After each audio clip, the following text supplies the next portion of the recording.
Welcome back to the Childhood Cancer Perspective, and thank you all for your continued support.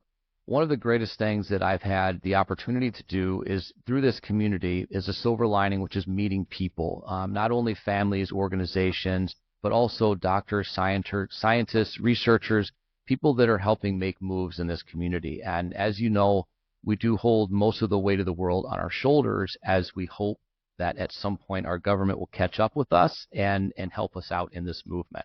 My guest today is somebody that I have not actually had the chance to meet in person because our schedules never seem to line up, but we have spoken, and she's been very generous with her time. And I was able to hear her speak at CureFest a few years ago as part of the Biden Moonshot program. So today, my guest is Dr. Catherine Young. Thank you so much for being with me today. Thank you, Curtis, for having me. It's really a pleasure to be here.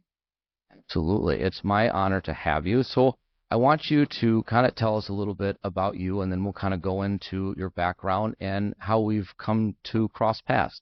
Yeah, absolutely. Well, let me take a step back to way back in my life. I was born and raised in Johannesburg, South Africa, during a really difficult time period in history. I was raised through apartheid, which for many of your listeners may know was a very deep humanitarian crisis in the country. And I not only was raised during that time, but also got to see the end of it with the election of Nelson Mandela, and got to see what happens when collectively we can change the way things are done when they're not working. And I think that really started to, set the stage for my career of thinking and trying to solve really big problems,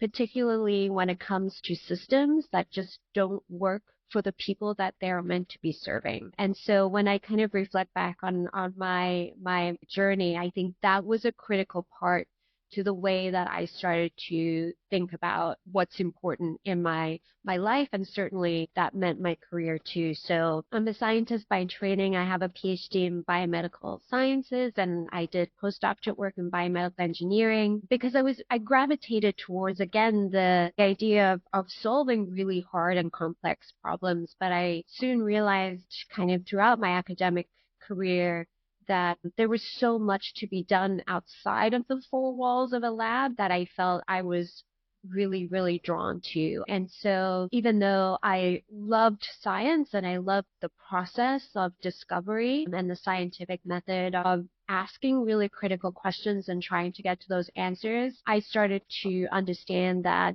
for me, my career, it was really important to step outside of academia and to start to tackle really hard questions that would have a much quicker impact for the people that I would be serving. And so my journey kind of post scientific career really touched on a number of things, including working for both the U.S. government as well as a foreign government. I worked for the British Embassy as a science advisor for the UK ambassador. And then my foray into kind of the cancer world occurred when I was hired as the senior policy director at the Biden Cancer Initiative, which was then former vice president's nonprofit he started after the end of the Obama-Biden administration. And of course, many of your listeners will know that the first Cancer Moonshot actually started back right at the end of 2016, and this was a continuation of that work. So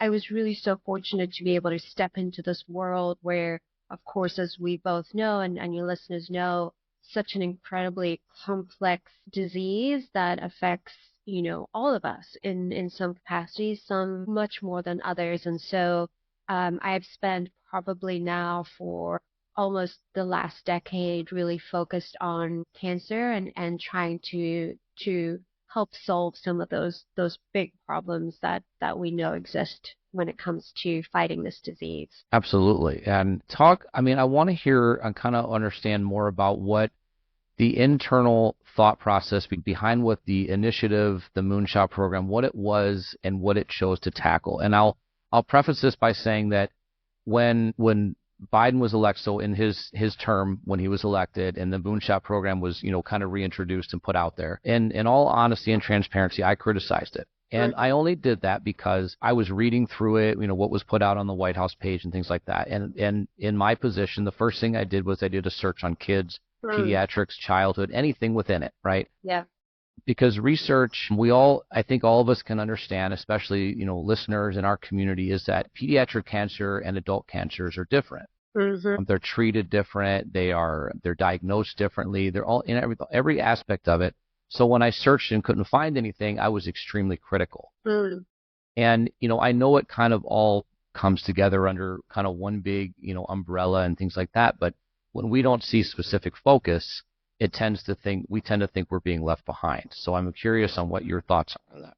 Yeah, of course. So I'll just take a step back and talk about the mission that the Cancer Moonshot set out to tackle, and then we'll dive down a little bit deeper. But essentially, it came with two main goals. The first was to reduce the cancer death rate here in the United States by half over the next 25 years. And the second was to improve the experience of those living with and surviving cancer. And of course, that meant everybody touched by cancer, whether you were an adult, a pediatric patient, whether you were a family member or caretaker. I mean, we both know that when somebody is diagnosed with cancer, it is not a solo disease. There are so many people impacted by it in the family circle. So collectively, yes, while we didn't specifically call out pediatrics, of course, children were an incredible core part of what we were trying to solve for in terms of the disease. We then had 5 different pillars that we focused on. And so I think there were several kind of cross-cutting things in these pillars, but I think pediatric cancer actually fell in all of them, which is why we didn't just pull out pediatric cancer, because honestly, it was, like I said, embedded in everything that we were trying to push forward for. Understanding, of course, as you mentioned, pediatric cancers and children face different obstacles, but that didn't mean that we weren't aware of that or that we weren't trying to solve for those issues as well. So our kind of focus really went from prevention all the way through survivorship, as well as the support for the broader community as well. And then, of course, within that, as work unfolded, pediatric cancer was something that we always had on the table pushing forward, whether that was convenings that we had at the White House that was specific for childhood cancers, whether that was making sure that we were making connections behind the scenes to unblock regulatory pathways or to accelerate research or to advocate for research funding when it came to children. This is something we did every day of our time there, even though not everything that we did obviously was going to be visible to the communities. But I do hope that the childhood cancer community felt supported, because one of the things that I think looking back, I am so proud of the team itself, was that they never closed themselves off. They did not want to seem as like an entity in the White House that was untouchable. We really made every effort to ensure we were connected with the communities and understood and talked to people to ensure that what we were hearing from the community was being taken back by us and then kind of infused into the work streams and the policies that we were trying to push forward as well. So I totally understand where you're coming from, to be honest, and I get that frustration, but do know that childhood cancers and the children and the stories that we heard every day is what was driving us to make sure that we were accelerating progress as quickly as we could have. Thank you. And I want to touch on one thing too. When you talk about accessibility and listening to the community and things like that, personally, obviously, between yourself and I, you worked in the White House. Is kind of like that pinnacle of achievement for a parent and advocate to either be there or be connected to that which is supposed to kind of define our democracy, right, and our world, and to be able to, for you to take the time to respond. I mean, I reached out on Twitter, X, whatever you want to call it, And you responded to me very quickly. And I want to take the opportunity to tell you that I appreciate the fact that you spent that time to talk to me. We had a call soon after that and spoke about it, and I was able to tell JC's story. And, I would love it still one day to be able to tell her story in those halls, not because because to be honest with you, I don't care who is in the big office. To me, it's always been about just making sure that these children have their voice heard, and DNR don't mean anything to me 100%. I was going to say that I try to keep politics out of what I do, but I don't. I am an equal opportunity going after people depending on how they choose to talk about kids and how they choose to either ignore or accept what's going on. And the pediatric cancer issue within our country, since our daughter was diagnosed in 2020 and, when she passed in 2021, the pediatric cancer problem from our side of it has gotten worse and not better. And we say that because there's a big number. We hear every day that's 43 kids a day, but it's now up to, I believe, 47. And that's not good. The diagnosis that now, could we take that as they're catching it sooner? They're catching it. You could look at it that way, yeah. But the reality of it is that these children, and we just lost another one this week that, through our community that we follow. Mm-hmm. And there's more and more that are within hospice care that what's coming. And it's becoming, an issue for us to really hope that people in those high unattainable positions see that it's an issue. Yeah. And it becomes something like, one advocacy thing for us is if you go into a politician's office, doesn't matter who they are, and they've got kids' pictures on their desk and say, we have the same pictures at home on our walls, and we were not these parents until the day we were. Right. And the biggest part about pediatric cancer is we don't understand why it happens. Mm-hmm. There's no, environmental factors maybe, but lifestyle, right? These kids with cancers that are related to drinking and smoking, that's obviously not what's happening. Right. And so why are these? Or our daughter with brain cancer, the brain cancer is the number one killer within the pediatric cancer community, but also the least funded and the least understood. And so we only aim to get the people in the higher unattainable positions to look down and say, yes, we are just these. Lately, we've been called average parents. Lately, we're just these average people that live average lives, that don't have connections, that are far beyond our communities, that just want to be heard and want our children's stories to be told. Of course. And I will say that you are anything but average because, in my 10 years that I've been in this cancer world and have met thousands of advocates and patients and parents, I will tell you that there is no greater power than when you see parents who have gone through the most unimaginable pain somebody on this earth could probably experience and turn that pain into the desire to see change happen so that no other child has to experience what their children went through. There is no greater power in that, and it was a privilege for us every day to be able to talk to people like you, because you were and people and parents like you were the cornerstone of our work. You reminded us every day of the immense responsibility that we had to make sure that we were doing everything in our power to serve you in the best way that we could possibly do. I think what we saw in the last 4 years was what happens when you have leadership in the highest levels really care about something that affects everybody to the degree it does. And I think when we had a president who understood that pain as a parent of losing a child, that was the motivating force behind what we did, was to serve people like the president and like you who had gone through the most unimaginable pain. And so just want to let you know that you absolutely were recognized and acknowledged. And it is because of your power and your stories that we really pushed and injected that urgency into our work, because you were, and quite frankly, the children are what matters the most. So I just wanted to make sure that you were aware of that as well.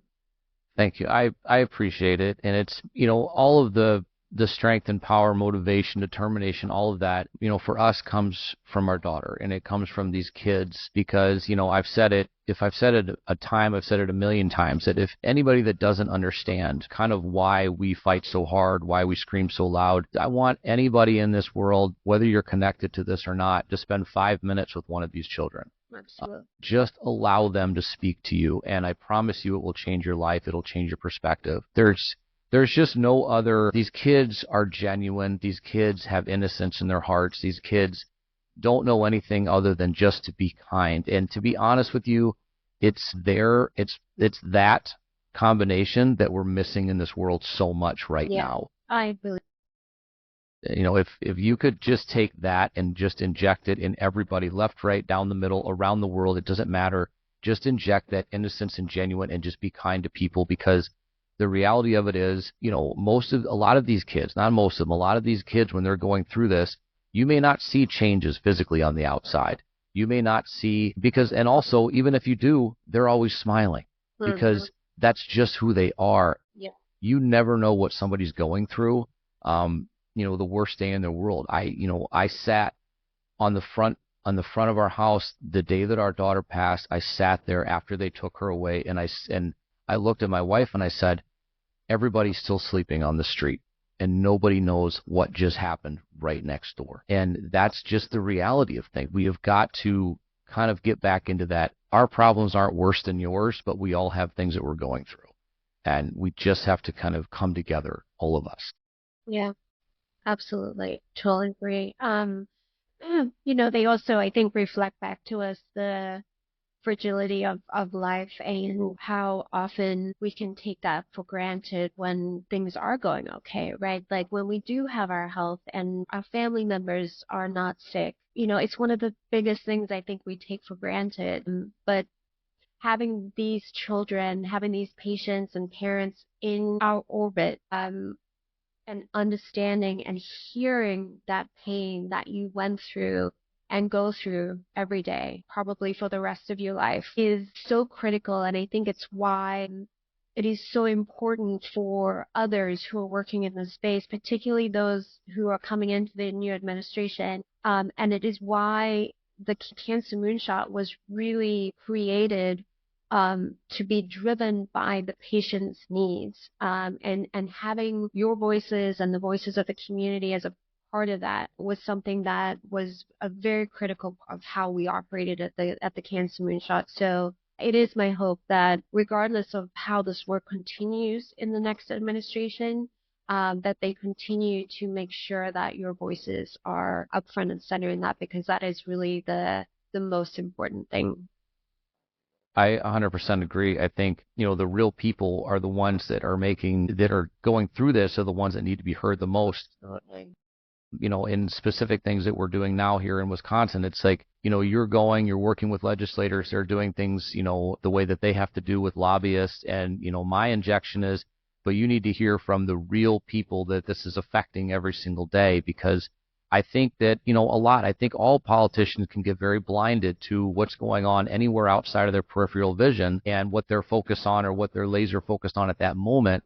And so everybody else, not that we don't matter, but at the same time, you can't hear it because you're focused on, this is what I'm doing, going forward with that. Now, I will say, and this is not to, kind of, I guess, say anything bad. I don't know how anybody could take it bad, but I know that your proof and evidence that real people can affect real work moving forward. And I say this because 2 years ago in D.C., when we were stuck inside for CureFest because of the rain, your speech there caused you to break down and show real emotion as you were speaking about the work and these kids. And to me, it's like that proves that, like I said, politicians walking straight forward every single day, things are happening around them and all this stuff, and it doesn't affect them because they're so laser focused.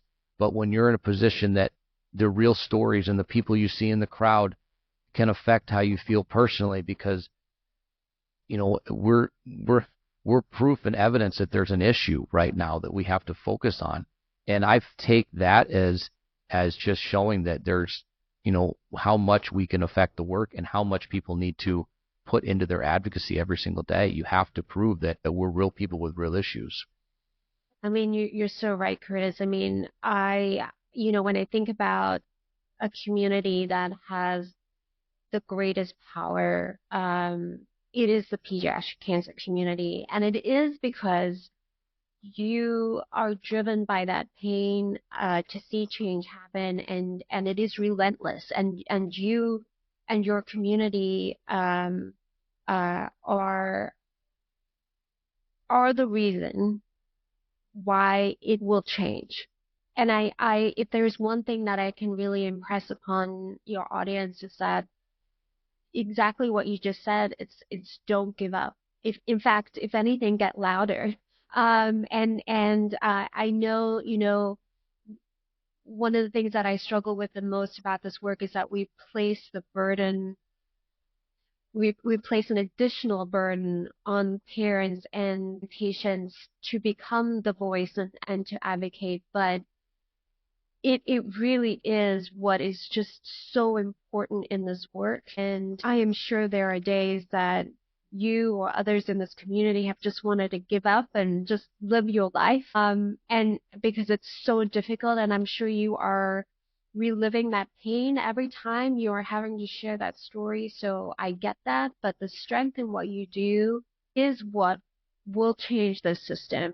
And there is no greater power than this pediatric cancer community. That I can absolutely guarantee you. And you just need to continue. I wish I could take that burden off of you, but it is just really just such an important part of this work and why things will eventually change.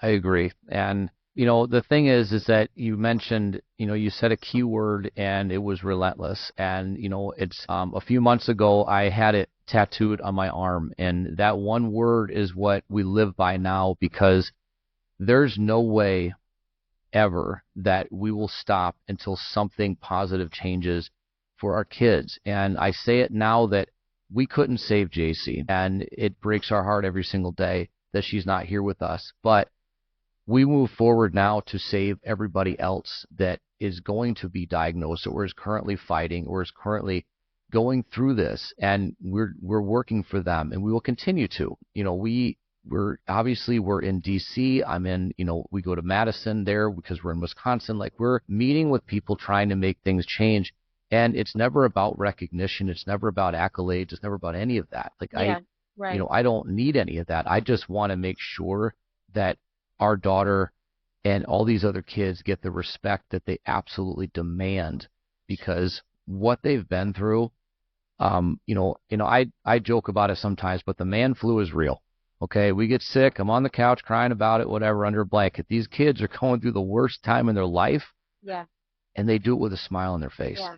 And they do it with grace, and they do it with dignity, and they worry about us. They want to make sure we're going to be okay. Yeah. And it's huge. And so that, to me, means that my work is not going to end. And my wife has often asked me the question, if you get this completed, this bill passed, will you feel like it's enough? The short answer is no. It just means that I've got to this point, which means I can go further. Right.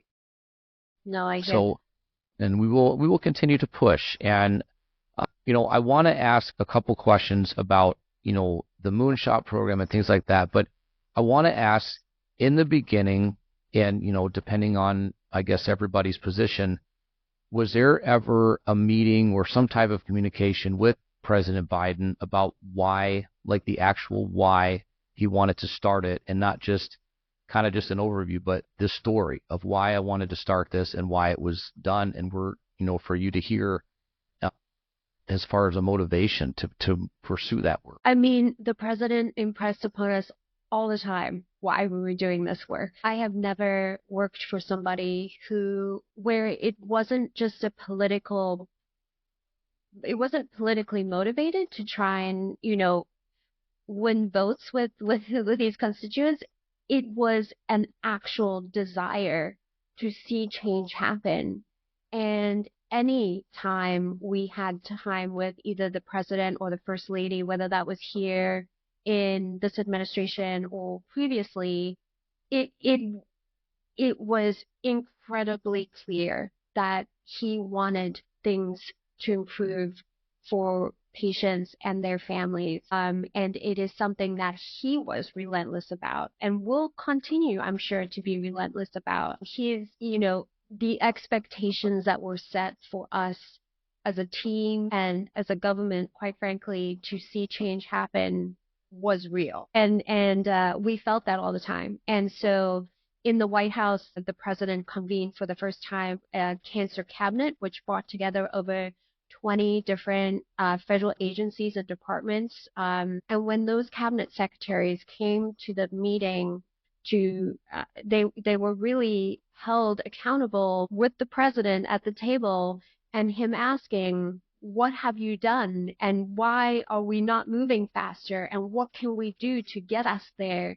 So he was 100% in on this work and the effort to do it, and we were reminded about that every day. If not through his words, then we felt it. We felt that urgency to make sure that we were doing as much as we could, as quickly as we could as well. So, I mean, it is something that will remain with me forever. This incredible privilege I had to have this job, but also the immense amount of responsibility we felt because the president and first lady had expectations to see change happen. So it was a very, very real thing.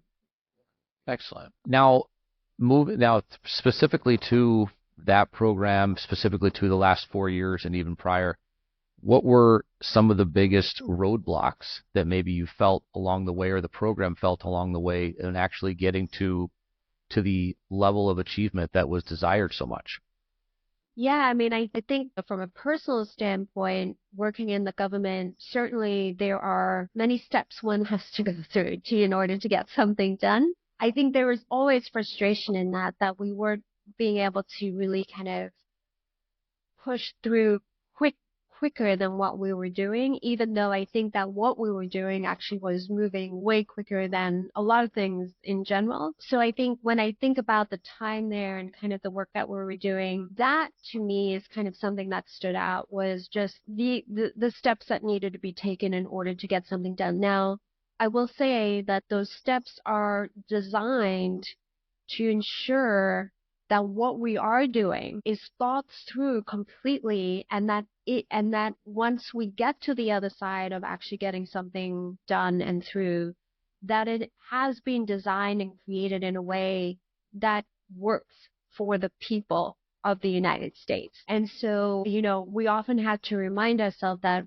although sometimes there did seem like roadblocks and it did seem like it was taking time, that in actuality, it is because these things are so incredibly important, and we need to make sure that they are going to work for the American people, and that we think about the long-term consequences of some of these policies and actions that we're taking at the highest level to make sure that there weren't unintended consequences for some of these actions too. So, these were big things we were moving, but I think at the same time, we always wanted to move quicker because, to your point, that sense of urgency and the need for change to happen every day, every second was real. So to me, that was the biggest roadblock that we faced.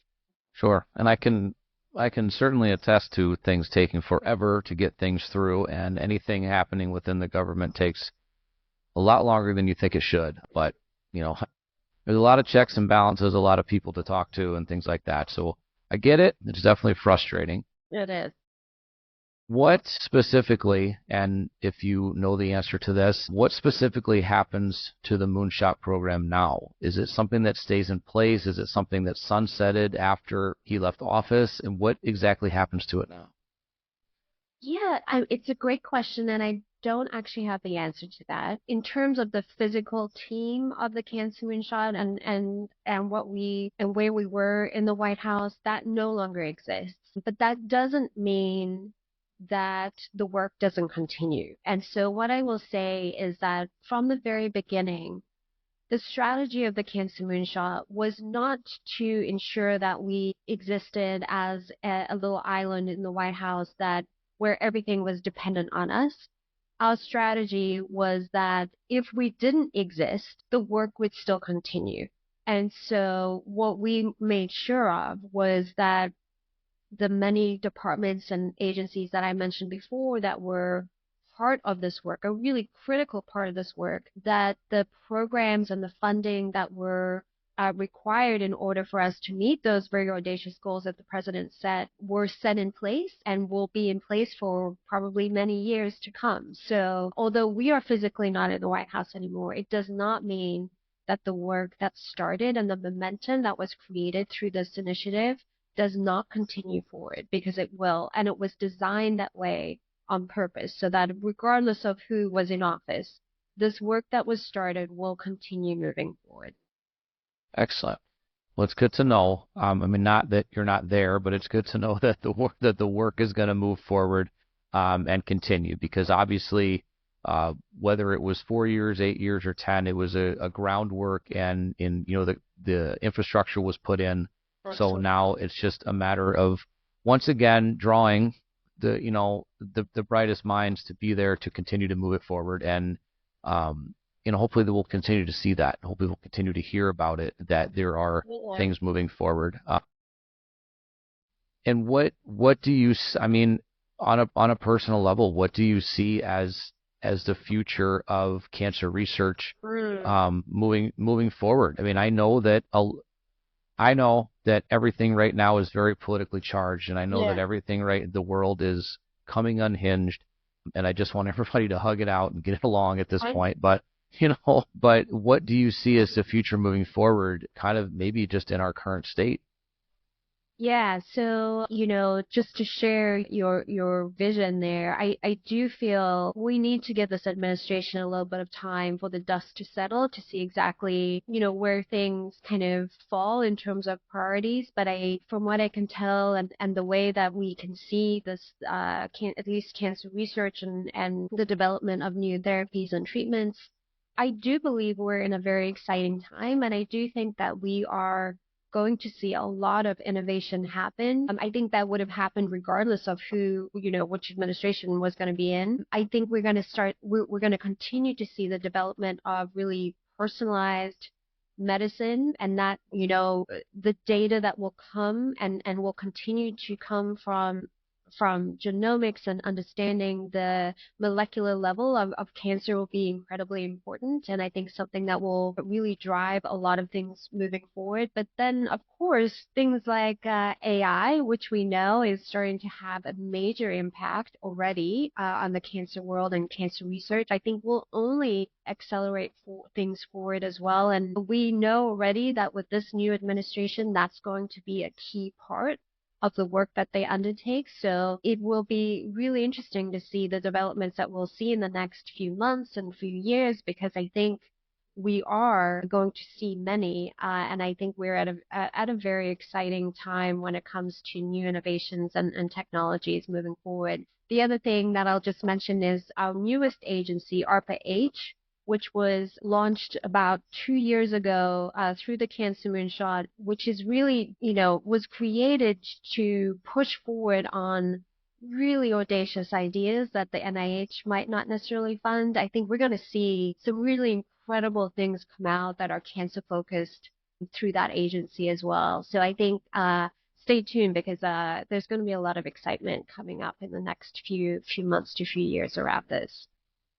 That is kind of what we want to hear, right? That there's going to be movement forward. There's going to be things happening. And listen, we have, there's a lot of developments. And, each year when we're in D.C. and we're there for, CureFest, and we hear about these developments moving forward, we hear about, whether it's with Moonshot, whether it's with, let's say, NCORE, and their natural killer cell therapies that they're working on, and, which is incredible. And it's very bittersweet at the same time, for a lot of families out there, because we wonder, why didn't this happen sooner? But to see that type of thing, and yes, AI, I'm going to take it as kind of like social media. It's a love-hate relationship with, and And so we'll just have to kind of sit back and wait and see what happens. Unfortunately, I think a lot of views and visions and talking heads and things like that kind of take the not the Democrat, they take the political side of whatever is going on at that moment, and that gets kind of leached into how they feel about things. And like I said, I don't talk politics with people because it's hard for people to just be friends if they have differing views. But at the same time, I think you get the best conversations out of people that have differing views, because that's how we learn. Absolutely.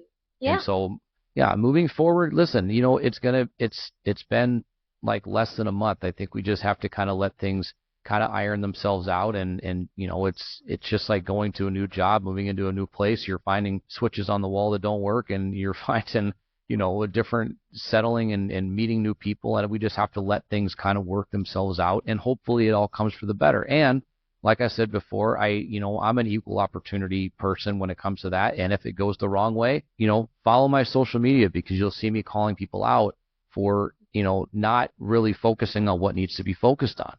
There was just a news story that I just got onto the other day about a representative that came out and said, I'm well aware that most pediatric cancer funding comes from philanthropy. I'm proud to have been, a part of a lot of that philanthropy within the research community. But at the same time, what you're doing is kind of telling us the quiet part out loud, that there's not enough money coming from the governmental side for our kids. And, whether it's 4% or 8%, depending on who you talk to, it's still a terrible number. Yeah.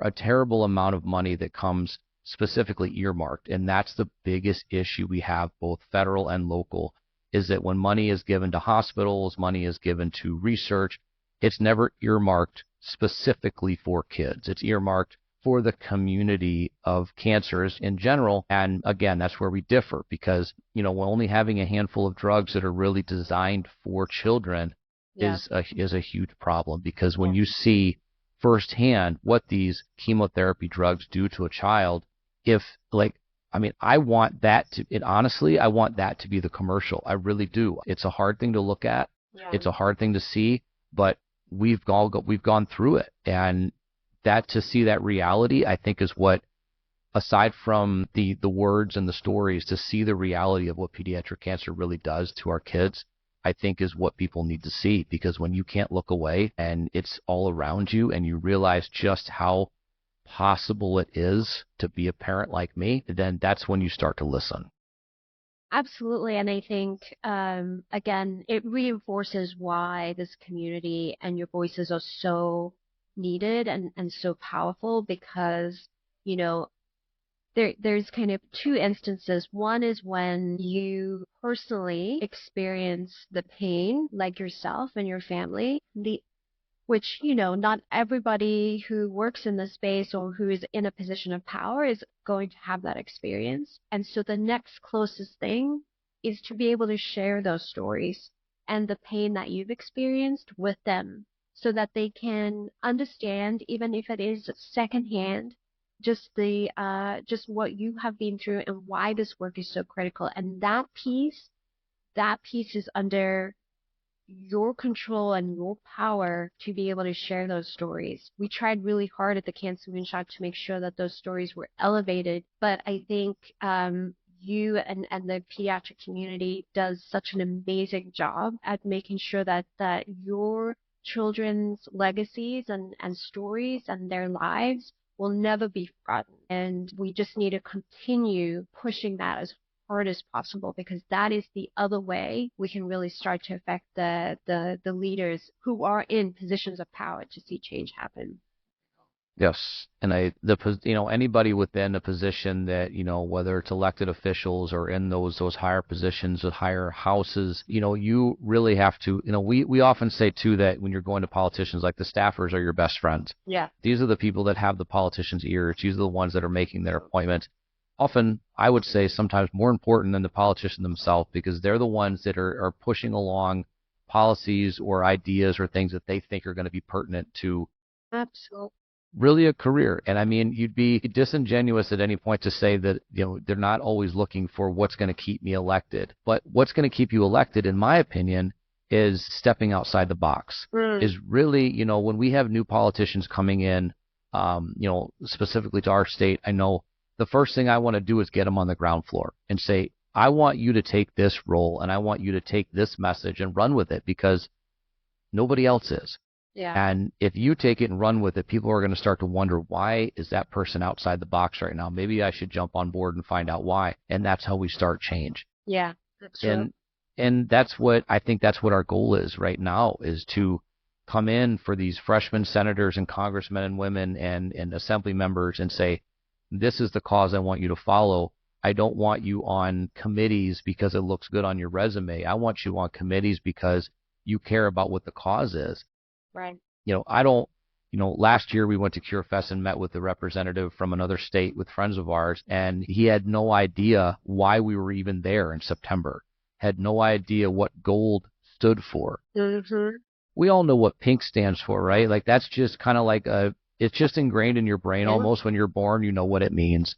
But the gold it's so far and few between that anybody understands what it means.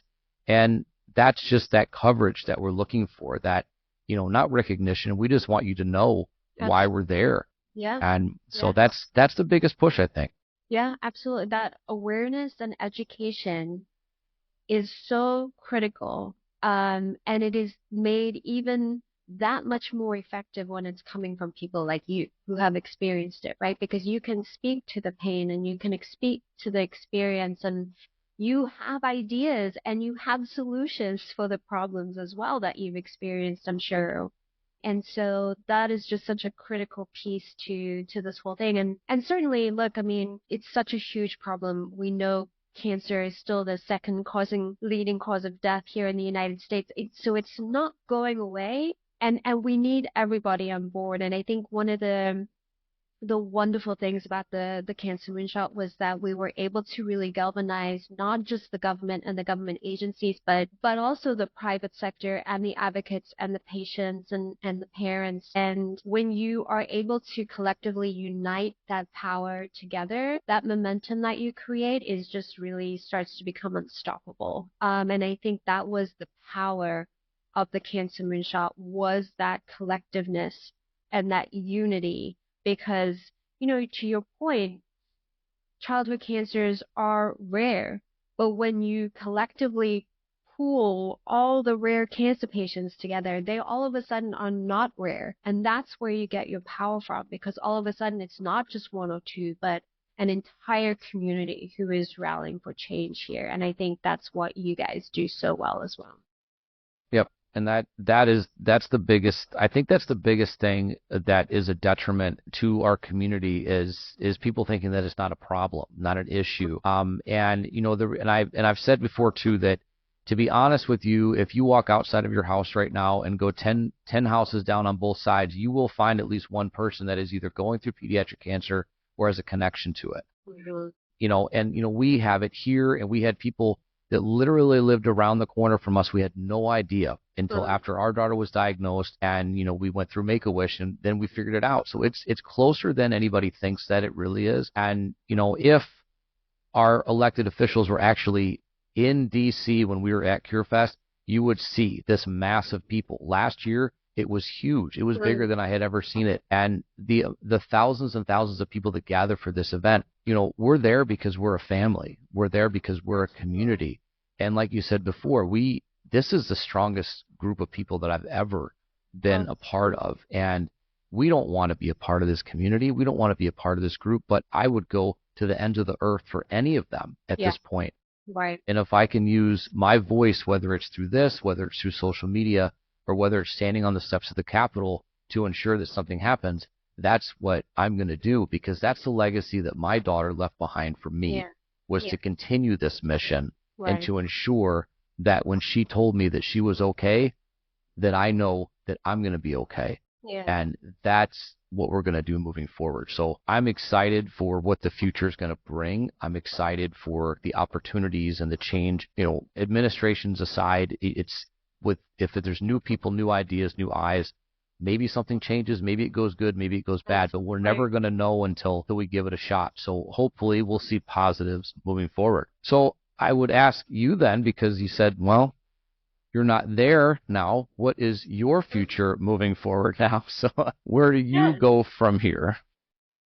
That's a great question. And I'm still trying to really kind of get clarity on that, to be honest. I mean, if there's one thing that I do know, it's that I want to ensure that I continue doing whatever I can to have a role in this work moving forward and to take everything that I've learned and the connections and the networks that I've been able to establish and use them for good in the future. But what that actually looks like is still to be determined. So I'll keep you posted as soon as I know more.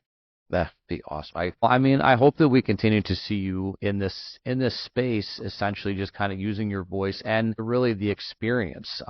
Experience. I think life experience a lot of times I think really kind of gets one over on educational experience, because when you're living it every single day.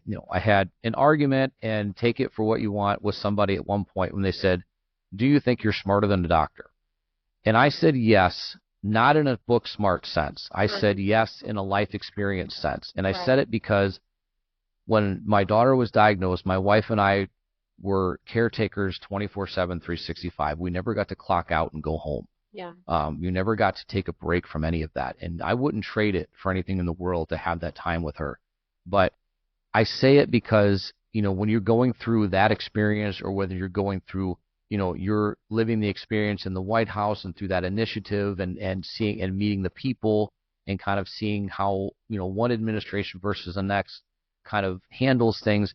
That experience, I think it really kind of takes on a bigger role than this is what my education is. Now, there's nothing to say anything bad about what your education is or anybody else's, but when you live it, it's so much more intense, because now you can put it, you're never going to learn in a classroom what you learned on a daily basis from these families. Absolutely. Absolutely. And I think that is why I will continue to advocate for patients and parents at the center of every solution that goes forward, because, of course, we need the expertise and the experience of the scientists and the doctors, but the most critical piece to me is the patient voice, is the parent's voice, is the caretaker's voice. And we learned so much through those conversations at the Biden Cancer Moonshot that, those conversations forever changed my life. And I will never be the same person because of that, and hopefully a better person because of that. And I'm just incredibly grateful for you and what you have done and what your family has done in the face of immense pain, and the strength that you have exhibited in what you have done for this community, and what your community does as a whole is invaluable. And I know you don't hear it all the time, but I hope that through this message, through with you and your audience, you do recognize that your voices do matter, and they do contribute to the change that's being made. And I can say that for myself and for the rest of the people in our community that I appreciate you saying that, because it is far too often that I believe that we're told to just quit and just give it up because it's not worth it, or your one voice isn't loud enough, and you're never going to make a difference in your lifetime. And unfortunately, yes, we have heard that, and I've heard it multiple times, but I actually like hearing the word no. I like hearing the word it's not going to work or stop, because it makes me want to work that much harder to prove that this is why I didn't stop. Yeah. This is why I didn't give up. Because the reality of it is, I have two older daughters that, we have a responsibility to and continue to watch them grow and achieve and everything like that. And it's hard to see them go through milestones knowing that JC never will. Yeah. But that motivates me to say, I want to ensure that they have the best life possible, that JC's name is continued to be pressed across any type of news story, airwaves, whatever, that her name is always said, and that all these children's names are said, because it's so important. The life that they led, and our warriors that are fighting, the life that they lead is so incredible that how could we not stand up and speak for them and fight for them and give them the opportunity to be heard? I think it's an incredible disservice to not allow them to speak. And like you said, that I think that often within science and medicine, I think you get focused on the research, you get focused on the numbers and the data, and things like that. But I think a lot of people lose sight of where that data comes from. And it's from real, Exactly. you know what I mean? When you become a patient number, then I think you kind of lose it all. And so to have those parents, allow them to speak, allow them to tell their stories, allow their kids to speak, that can be the most moving thing ever. And even being part of this, I still get choked up every time I hear another kid, another advocate, a small child that is talking like a 40-year-old person and just, telling their story. And Yeah. it's moving Yeah. because 100. they're living it, and that's where real data comes from. So I'm glad to hear that had such a massive impact on anything that was done. Well, I will also say, I often say that my greatest superpower is being underestimated because I think the strength that comes from that, and I feel like we're talking on the same path here, is that the strength behind being underestimated leads to what is tattooed on your arm, right? And that's just being relentless. And that is where change happens. That is where it happens. And we have you and your daughter and your family and this community to thank for that, because you show up every day, and that's probably the biggest gift that we could ever get. Absolutely. I agree. And it's definitely tiring. It's tiring and exhausting work because we do kind of get pushed to the side a lot and we do get told no a lot. But like I said, that just pushes us to move that much harder and that much faster and not allow people to, I often tell people, when I'm talking to kids or things like that about, advocating, I say sometimes the best thing you can do is just be annoying. And you know what I mean? And if that means, your politicians, whatever, they've got phones and they've got emails and their staffers got, and if you've got to be annoying to the point where they're like, fine, I'll meet with you, then that's your in, and you know what, you've done it, and there's nothing wrong with that because, again, that you go back to that being told that you're average because you don't understand this or you don't understand that, or because I don't have an MD at the end of my name or a PhD or something like that, so I can't understand things. But that life experience has led me and our community to understand things a lot deeper than people give us credit for. And yes, I can list off chemo drugs and we can list off side effects and therapies, and, our kids, instead of learning their ABCs, could also list the same chemo drugs, the side effects, how to spell them, how to say them. They know when the schedules are. They're doing all of this type of stuff at such a young age. They deserve our respect. They deserve our voices, and we will continue to do that. It's forever motivating to know that it's affected somebody out there, that they can tell me your words have affected us. It's not as prevalent as when people say your daughter has touched us in a way that we'll never be able to tell you, but to know that we're getting some recognition for what we're doing in their honor, that means we're on the right path. And I appreciate what you're saying, and I appreciate anybody that hears it and knows that it's not just some average dad out there making noise, that we're trying to do something important for our kids. Absolutely. Most important average dad ever, I will say that. Your voice is critical, and just thank you to you and your community for everything that you do every day. I appreciate it, and we're gonna continue to do it. I will ask you this: when we get towards the end of an episode, I always ask my guests to give advice, kind of advice to the community. When I interview organizations or parents, it's kind of give advice to somebody that's going through it from your end, what you saw. You have a different perspective from, the research, the science world, and from, the political world too. What is your advice to our community, advice to even to our warriors that are going through this right now thinking, nobody sees me? Well, my advice would be to step into your power, to recognize and believe that your voice is critical, because it is, and to use it. And I think the example that I often come back to, and I think you touched on this just a little while ago, was that, to be relentless in your outreach is so important. And I know that there were a couple of times when we were communicating where you would email me or send me a message and you were like, I'm so sorry for emailing again, but just wanted to remind you or something. And I was like, don't apologize, because what you've done is you just, re-upped that in my crazy inbox that sometimes things get lost in.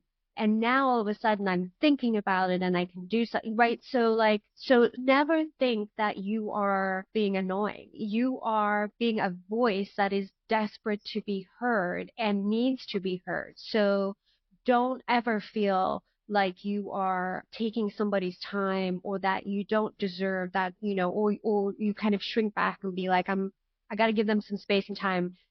You need to step into your power, because it is the most important thing in this community. And I would just tell everyone who's listening to trust their voice and know that their voice is carrying such incredibly and important knowledge and expertise and advice that we need to hear. So don't ever give that up. In fact, just push forward harder, because it is the most critical thing that we can have in this community. And I think that is fantastic advice. Again, I know that I did it. I know that I will apologize in emails and messages and stuff like that. At the same time, telling people be annoying, and I'm trying not to be. It's kind of contradictory, but that's just, it's my nature in a way. I want to have a good relationship, and I don't want to seem like a gnat at a barbecue, but but we have to. And so it's great advice. And again, everybody, that if you're looking into this world as to be an advocate or speak up for whatever your cause is, just push through it and ensure that your voice is heard no matter what. The effort, you're going to get back the effort you put into something. Yeah. And the reality is, no matter what your cause, whether it's pediatric cancer, whether it's something else, if you've got a message and you've got a voice and you want something to be told, then go out there and tell it. And when you're told no, tell it again. Absolutely. And you will be, okay? You will be told no. Doors will be closed in your face, and opportunities will go away, and people will promise things and it won't come through. It's part of the process. And I don't want to say trust the process, but it's part of it. It is. And you will get there. If you have the drive to do it, you will get to your goals. I promise you. Absolutely agree with you. Is there anything else that you would like to share or talk about that maybe I missed or glossed over? No, I think we're pretty much covered it all. I just to reiterate, I do feel optimistic about our futures. And I hope that your audience feels that too, in terms of the way things are moving forward and the opportunities that we have in front of us. It can sometimes be hard to see that. Duke coming out of the White House and having had an ability to kind of see and be like looking at it from a 30,000-foot level, there is a lot to be optimistic about. And I think we will continue to see gains in this community in the coming years as well. I agree, and I look forward to it, and I look forward to hearing what your future holds and what a voice you will be for both this cause and whatever other causes that you decide to push forward, and I know it will be great. So I appreciate so much you taking the time to talk to me and giving me an opportunity to kind of get some insight into things that maybe people don't get to hear all the time, and the value that you absolutely had and have within our community and what you've done for us. And I hope that we at some point can run into each other, because we will be in DC several times this year. So hopefully at some point we'll be able to run into each other. I am looking forward to that. You just let me know and we'll make it happen. I will do that. Thank you so much again. I look forward to everything we've got moving forward with the current life that we have and things out there, and I hope the developments turn into something positive. Thank you so much once again, and we will see everybody else next week.